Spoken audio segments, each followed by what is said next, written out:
فقہ میں ان حروف سے کیا مدد ہے، کیا مراد ہے؟ استحسان عرف اصطلاح اور کیا احتساب، پتہ نہیں کیا استحسان کہتے ہیں۔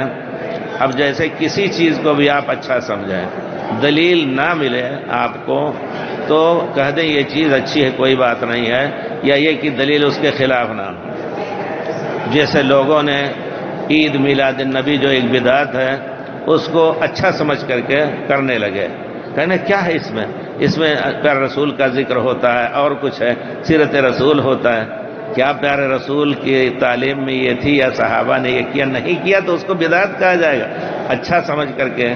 ابن حزم کہتے ہیں یہ استحسان جو لوگوں نے استعمال کیا ہے یہ بدعت کا بہت بڑا راستہ کھولتا ہے۔ عرف اور بہت سی چیزیں جو شریعت میں مباح ہیں لیکن عرف میں اس کو غلط کہا جاتا ہے۔ مثلا محدثین کے یہاں ہے کہ چلتے پھرتے کھانے والا آدمی سڑک پر اس کی حدیث نہ لی جائے، بہت سے سخت لوگوں نے کہا ہے، کیونکہ جو شخص اس قدر یعنی بے پرواہ ہے، چلتے پھرتے کھاتا ہے یا راستے میں بیٹھ کر کے پیشاب کر رہا ہے، اس کی حدیث نہ لی جائے، یہ عرف ہے۔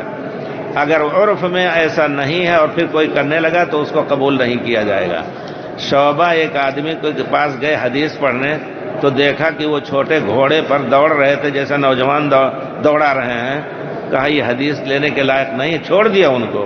تو یہ سختیاں رہی ہیں، لیکن انصاف کی بات یہ ہے کہ جس عرف میں جس اصطلاح میں کوئی چیز جائز ہو لیکن دوسری جگہ وہ جائز نہ یعنی اچھا نہ سمجھیں تو اس کو نہیں کرنا چاہیے۔ اب اس کی مثال آپ دیکھیں کہ آپ خود برطانیہ وغیرہ جا کے دیکھیں، کوٹ پینٹ پہن کر کے اور بیچارے خطبہ دیتے ہیں، اچھے اچھے لوگ قرآن حدیث پڑھ کے خود وہاں وہ چل جائے گا، لیکن اب آپ کسی دن شیخ سدیس سے کہیے کہ نہیں کوٹ پینٹ پڑھ کر کے پہن کر کے یہاں خطبہ دیں، سب کہیں گے غلط کیا۔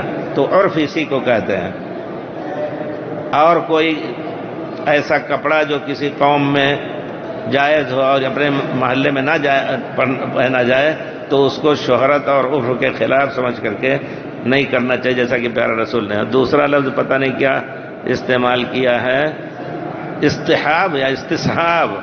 استصحاب، ہاں وہ استصحاب کہتے ہیں کہ کوئی مسئلہ کسی طرح کا ہو جس کی دلیل نہ ہو لیکن کسی امام نے اس کو کہہ دیا ہے، اس کے ساتھ یہ بھی اسی طرح لگ رہا ہے تو اس کو اس کے ساتھ ملا دیا جائے۔ اور دوسرے اصطلاح بھی بہت کچھ ہیں، بہرحال ان کو آپ اگر تفصیل دیکھنا چاہتے ہیں تو ایک چھوٹی سی کتاب ہے التعریفات جرجانی کی، اس میں یہ سب چیزیں آرام سے آپ کو مل جائیں گی۔